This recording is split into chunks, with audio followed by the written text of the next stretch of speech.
Okay. This meeting is being got. Okay, so I'm trying to check. Ah, there we are. Hey. Okay, yay, we're live. Okay. Thank you so much, everyone. You guys are joining us. It took a little time, a couple of minutes for us to come together, but we are really happy here in our second session of the teacher expert tip or expert teacher tip, and with our guest, Gonzalo Diaz, whom I admire a lot. I already said that on Facebook. I'm so honored to have you, Gonzalo, here. I met Gonzalo when I was in my first year, remember? And Yes.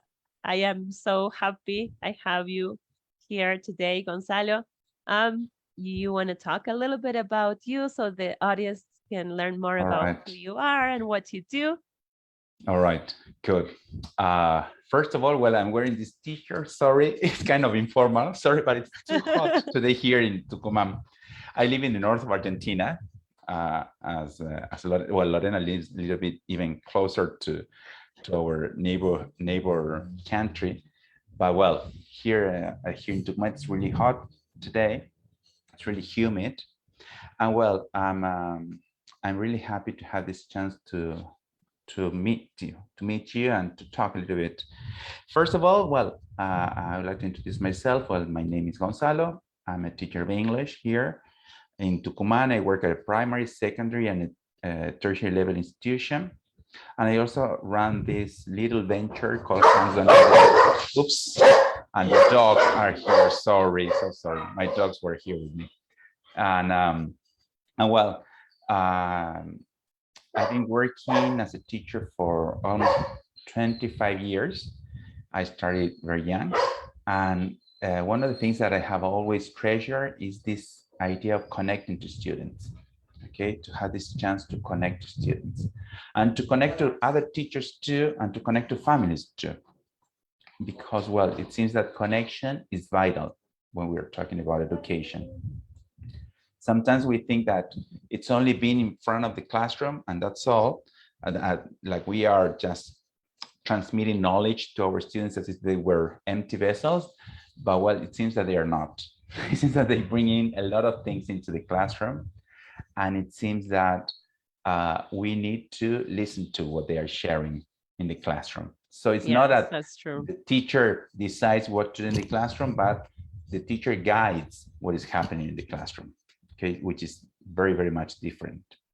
Okay, so, well, that is part of the things that I have been thinking over in the past few years, since I had the chance to meet great teachers here in Tucumán. In my city, we have an International Congress of Education for the past 7 years.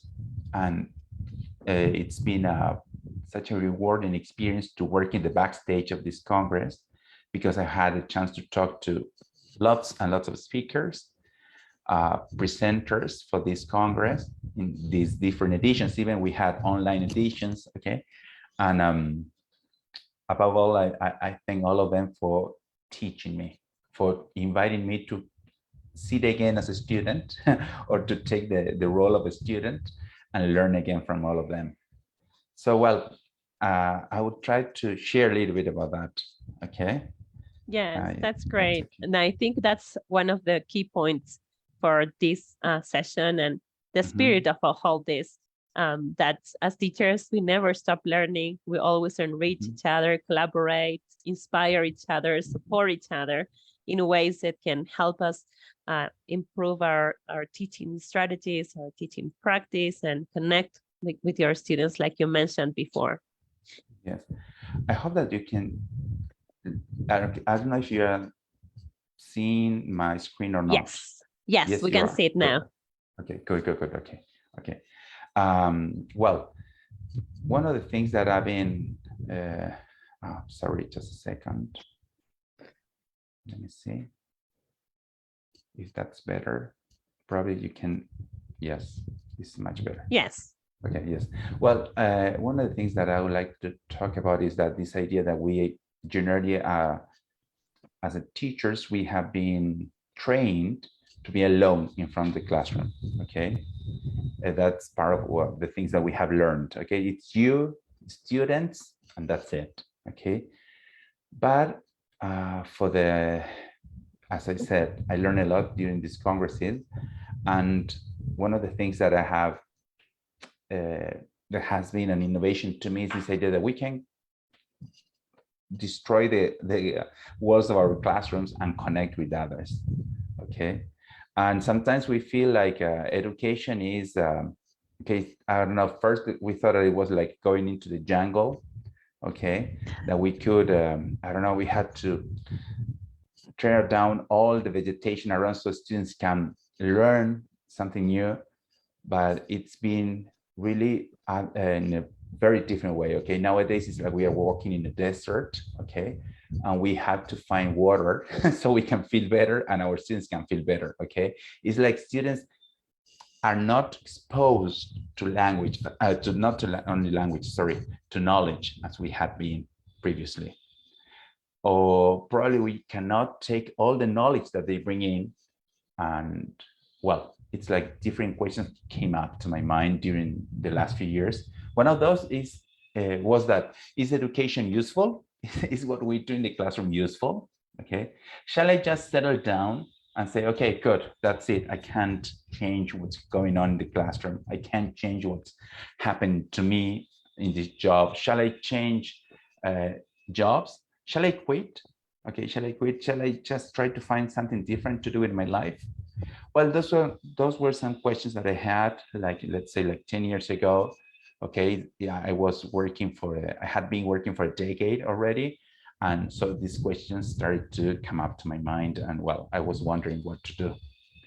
And then I had a chance to meet this amazing speaker, motivator, and I don't know how else I might call him, what else I might call him, because he's one of the most awarded teachers from Argentina. Okay, his name is Pablo Aristizabal, and he runs a website that is one of the most awarded websites in all over the world. I mean, in Spanish, okay? And he had this, even he prepared a TV show about education, okay? That when you watch the show, it's not about education. I mean, it's like a little bit like Jerry Seinfeld, like about anything. Yeah. Yes. So you just watch the episode, each episode, and you say, okay, so what does this have to do with education? Actually, it has to do with innovation. How questions may pop in our mind, and we just have to give an answer and try different answers. It's not that there is one right answer for our questions. And well, that's how he fostered the innovation in the students, and then teachers can get that and work with that in the classroom, okay? Because students start to think about different situations that they have to find a solution to, and well, so they come to the classroom in a different way, okay? So I had the chance to meet this amazing teacher, and then he talked about the power of reading. Believe it or not, he said, I am one of the most awarded teachers in the world because of my websites and the material that I produce for social networks and this and that, but nothing can replace reading, okay?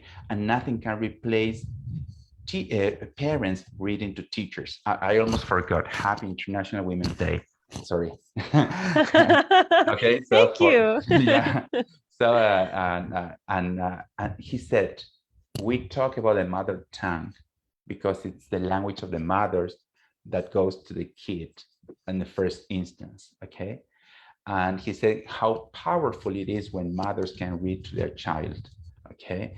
And he talked about that, and I said, oh my gosh, it's like we are coming back to the roots.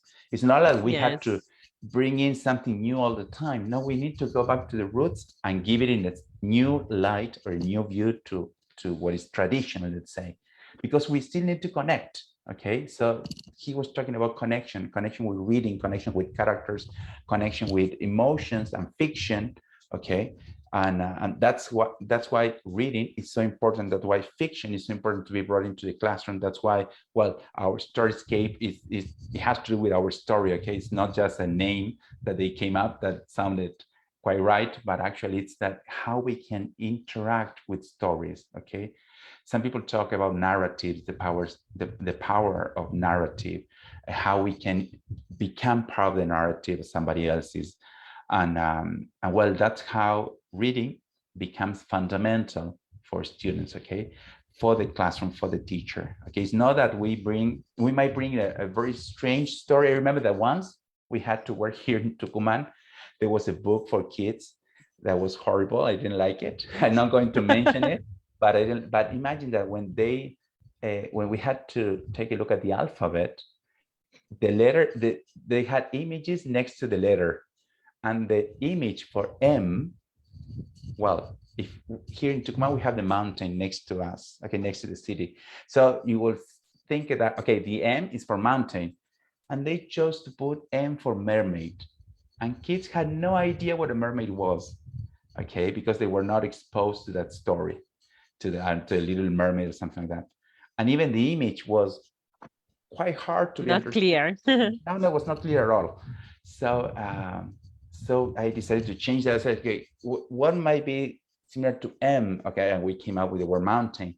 But I mean, it's like if we don't expose kids to stories, and if we don't connect kids to the stories, and if we don't offer a material that is connected to their interests, to their likes, to what they are curious about, it's quite hard for them to finally say, okay, this is useful for me, so I'm going to sit up and study.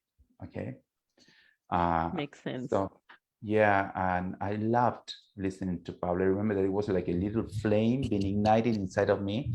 I remember that I had to stay from 8 a.m. to 2:30 p.m. and the theater here in Tucumán, because I don't know why it started really late, and he was the last speaker, but I was so caught into his narrative that I wanted to listen to him all through his presentation. And even that was the first time that I approached a speaker and I took this selfie that you can see there, because I was like, Nice. so, yeah, I was so enlightened, let's say, by his presentation. And well, every time that he comes to Tucumán, it's a pleasure to have him here. Okay, he's been part of the International Congress of Education many times, and it's always amazing. And so, believe it or not, let's say the king of internet, the king of websites, he was talking about the power of reading, and the power of fiction, and the power of connecting to this more than traditional activity that is to read. Okay, but it's in our heart. It's inherent to all of us. Okay, so we should always foster, okay, reading. And then I had a chance. Oh, sorry. And at that moment, it was like I had this thing that I had to break within myself. Okay, and it was like I felt that I felt like the first steps were the hardest, because I had to break away from conformism, from tradition, and even from resistance. Okay, resistance when I was talking to other co-workers and said, okay, why don't we try something different? Why don't we try something that might attract the students? Say, no, we have to go back. As a teacher of English, the tradition is we go back to tenses, and yes, your students know about the simple past or not. Okay, if they don't know the simple past, they are way behind. And I said, no, but they can read they can take, for instance, a map of a place and they can understand the map. Yeah, but that's no grammar, they said. No, but they're using the map to tell me how to go from one place to another. No, but it's not grammar. Okay, we are teaching the imperative in that case. Yeah, and say, I but know. yeah, but it's more than that. Okay, and I remember that at that moment I tried to get some friends were traveling, so I asked a little favor from them, that is to bring me some brochures with little maps from the places that they visited, so I could offer my students real material. Okay, authentic material, authentic Yes. material that is so important. And so I brought that into the classroom, and I could show them, okay, the maps, and how to read them, and how to understand the maps, and how to tell the way, giving directions. Okay, that's the typical unit that we work with, but in a different way. And now one of those students that was like, as I said, 10 years ago, now he's a teacher of art, and now he's in Egypt. You see? And the other day I saw his social networks, and I saw that he was there working with, I had no idea which project, but he's like documenting and registering different kinds of pictures that they found in these tombs there on the pharaoh's tombs. And I said, okay, how did you feel with English? He said, okay, he didn't learn much because we just worked for a couple of years. I said, but I remember that you show us the maps, and I could follow the directions here when I came here because I had the idea of the map. And I said, oh, that's the best gift you can give me. Okay, that's the exactly. best gift ever. It's not like you come out of the classroom saying, is this present perfect? Is this past perfect? Oh, she's speaking in present perfect, you know? You're learning, like learning a language is learned to communicate, you know? Exactly. It's like, I think breaking those walls is one of those kind of things that we need to do, especially because like stories, like you said, are relegated and are sometimes may not be as you know, present in the classroom. And so like some people might think, oh, it's just a reader, but actually stories have a great potential to give students the opportunity to use contextualized language, and they can, you know, they can communicate by mimicking those structures. Of course, and they can learn from those structures. And I mean, it's an alive language. Okay, it's not something that is just written in the books, or even it's not written in stone. So imagine we need something more dynamic and fluid within the classroom. Okay, and then I just wanted to share this moment, and this will be the last thing that I want to share, and then something else that I have here. I have to move the computer, but this was a moment that I went through when it was in 2018. And I'm a very curious person, and I was just checking Facebook, and there it says, okay, hey everybody, I don't know who wrote that, I don't know who posted that, but it said, this is a chance for a scholarship for teachers in Argentina. I said, really? So I checked that out, and I started to fill in the form, and then it says, okay, the amount to participate in this course is, and it gave a number, a huge number in dollars. So it was almost impossible for me to pay. And I said, okay, but if you're Argentinian, you can ask for a scholarship. And that's how I started to connect to the US Embassy here in Argentina. I fill in another form. They granted me a scholarship to do this course, the Advanced Certification ELT by the University of Oregon. And it was online. It was my first experience with a 6-month online course and a specialization in the middle of that, and capstone project and this and that, and writing 2,000 words for an essay. And it was like, oh my, it's too much. And from then, what I learned was what 21st century education is about, why we needed philosophy of teaching. It's not like we just come into the classroom and do whatever the book says. No, we are teachers, but we are people who can think and who can reflect and who can have their own teaching philosophy. So probably I teach in a different way than other teachers, but if I know who I am and how I teach, if I have an identity with teaching, probably I will be able to share with other teachers, okay? So I realized, well, I like working with this, and I consider this material important. And so I tried to somehow started to build up this puzzle that will be my own teaching philosophy, okay? And I believe that that's something really worthwhile. I know it takes some time. It takes some time even to reflect, which is one of the hardest things to do. And at the same time, it's one of the richest experiences that we might have. Okay, thinking about ourselves. Okay, it's like going and try to get some insight and think, okay, so why am I teaching? What do I want to be as a teacher? Where do I want to go as a teacher? Okay, I just want to follow the book, or I want to do something else. Okay, the textbook guides me, or I guide the textbook and the students into this experience. So to me, it was so rich, such a rich experience. It was a 6 months group of courses. There were 4 courses: specialization, language assessment, the capstone project. I learned about action research. Okay, and sadly, that was the last year that the course was offered as a scholarship, because I share that with so many teachers. Okay, I would like to participate, and then that was the last year. But there are other courses to participate, and there are other material that we can work with. But I want to share this now. Sorry, I'm going to stop sharing my screen. So they inspiring. brought. I Oh, like thank you. that. I And will also have because you to. share all that information, some Yeah, yeah, people just keep sure. it to themselves and, No, no, no. more I people believe that we can had to. benefit. I believe that we had to share. We had to share as much as possible. Sorry that I'm getting out of this of the background, which is so beautiful, and Lorena shared it with me because I wanted to share something. Okay, uh, this is reality TV. No, sorry. This is one of the things that I love. It's like it's having books for my students. Okay, I mean, because they can have them in PDF and all that, okay? And it's useful, but sometimes you also need some books that the kids can get hold on, okay? So this is about Yosemite, a place that I visited and I loved, but also a book that I found very cheap on the supermarket. I don't know why there were some English books there, English text. So Yes, this one is they about the they sell those. Yes, yeah, you can yeah. This find is good yeah. stuff Sometimes you can there. find them just there in the clearance section or something like that. And Uh-huh. this is also this is about film, the film industry. So it's called The Good, the Bad. It's about villains and superheroes, for instance. And sometimes I don't know. I just wanted to share that sometimes I try to connect with publishing houses and say, okay, do you have any slightly damaged book that you can share? And sometimes they say, yes, we have a couple of books that we are not going to sell them. And sometimes they're generous enough as to send them to teachers, okay? And well, I wanted to share that because I love that having fiction is important in the classroom. Sometimes we can have online material, and which is beautiful, and we all need that because it's lovely how we can incorporate um, multiple skills thanks to the idea of having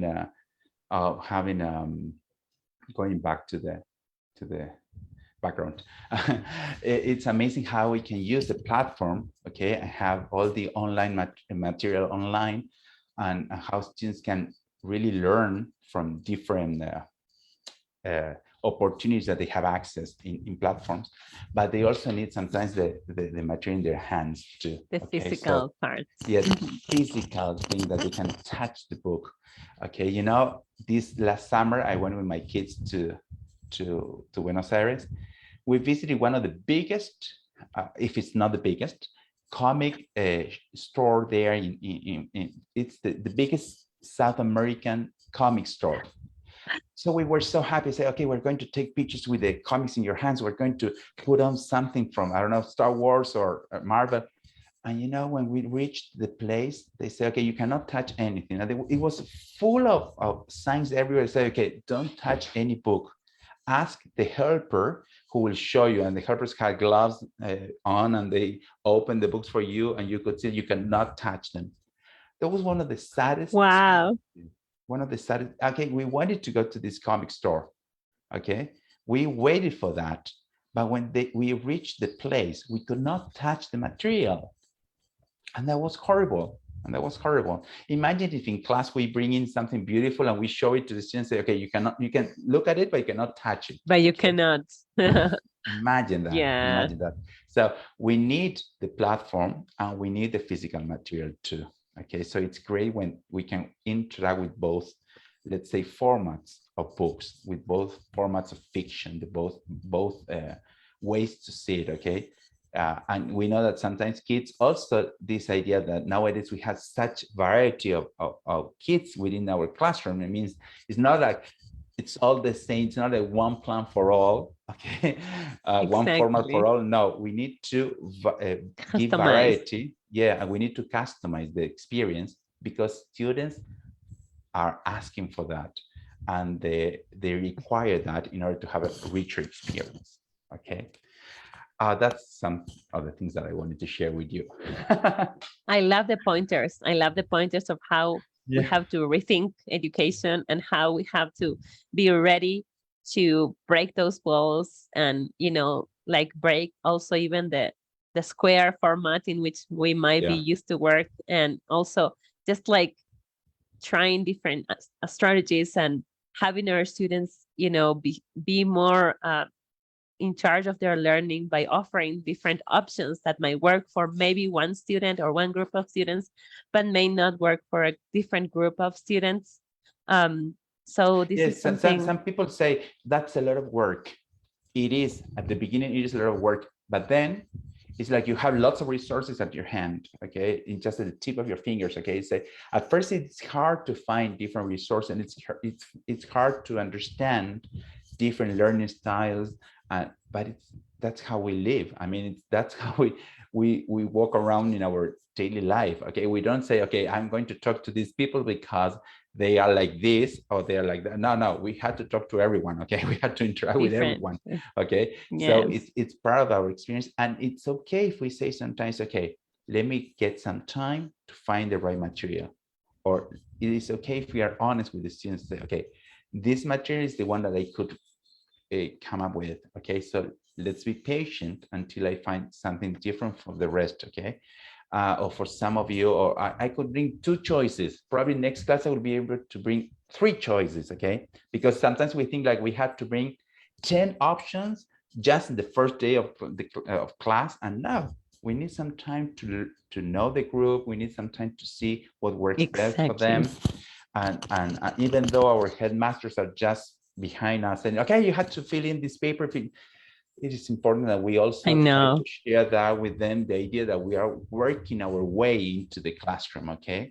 It's not that we just, okay, but because if we just apply one plan, it will be one plan for all. And the ones who are left behind, they cannot make it up. Exactly. That's something that I really love about the tips that you shared.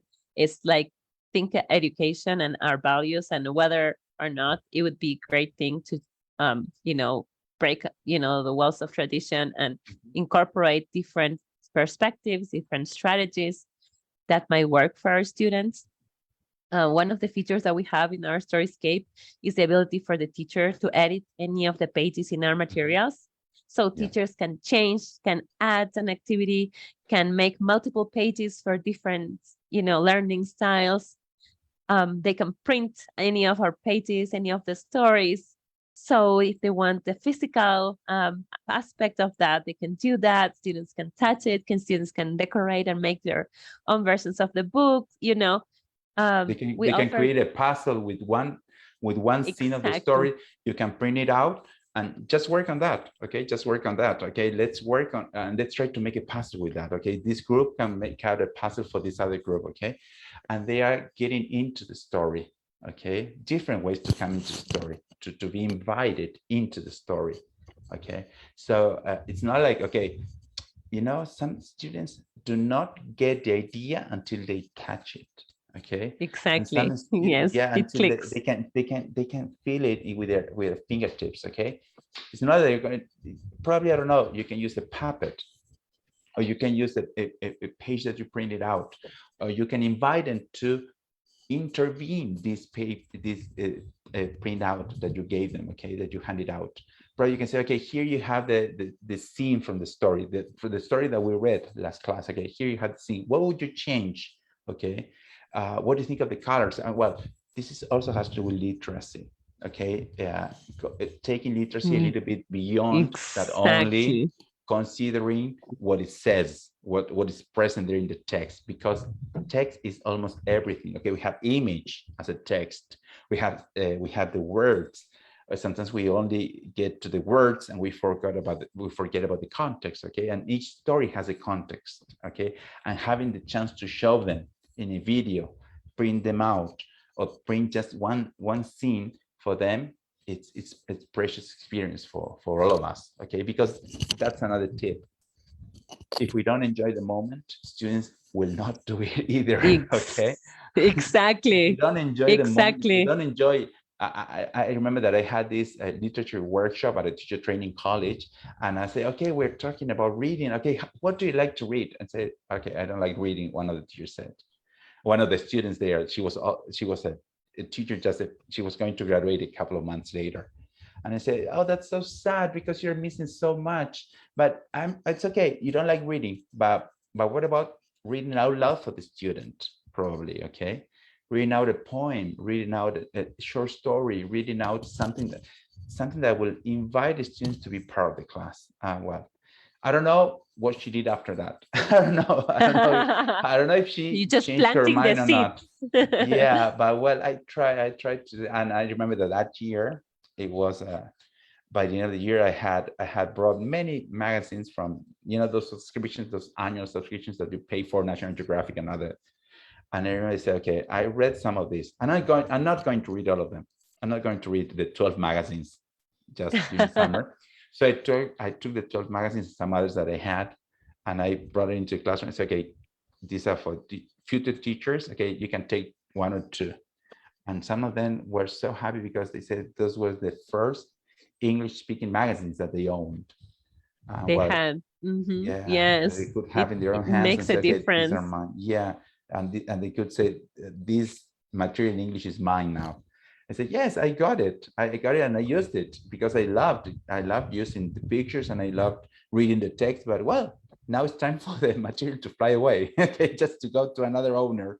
Okay, that's also nice when we, as teachers, some teachers have like huge books, they have bookshelves full of books like the ones that they have, but you know, from here, I'm not going to be able to show you, but it's been like, I used to have, I don't know how many books, I don't know how many I decided. You renovate your There was a moment in bookshelf. which I said, okay, just let them fly away. And now I have this, okay, you see, I had this little piece of furniture there. And that's the books that I have. Then I know that I have to incorporate, let's say, digital material. Okay, and that's what I'm trying to do nowadays. That's what I'm learning to do. Okay, so that's why I think it's a nice process. Yeah, our Storyscape is so useful nowadays for all of us. Okay, to bring in something that is also original to us. Okay, and well, a breakthrough probably for our experience as teachers too. True. Yeah, that's true. Well, thank you, Gonzalo, for sharing your expertise, for inspiring us, and for leave those pointers for us to think about, you know, what kind of education we want, Yeah. what is our core, you know, our core as a teacher, and what are those values that we want to transmit while we are teaching to our students. Yeah. And enjoy the journey, because Exactly. you know, we'll find lots of ups and downs, but keeping strong and positive and inspire and supporting each other, I think is probably going to be awesome. And I also wanted to say that Gonzalo will be representing us at TESOL. He'll be the only Argentinian English teacher representing us at TESOL, Portland in the United States. Yeah, so happy So for I'm that. so happy. Yes, and please send us some pictures so we can share in our page too. Yes, of course. Yes, of course. And I will be working with a group of 24 teachers from different parts of the world. We were invited by the U.S. government to participate, and well, I'm sure that when we find our Storyscape booth, they will be so happy to see the material there and to be able to get, well, also hooked by the experience there. Okay. Awesome. Thank you, Gonzalo. All the best in Portland. Thank you. And see you around. And thank you, everyone, for joining. Take care. Bye-bye. Bye-bye. Bye. Bye.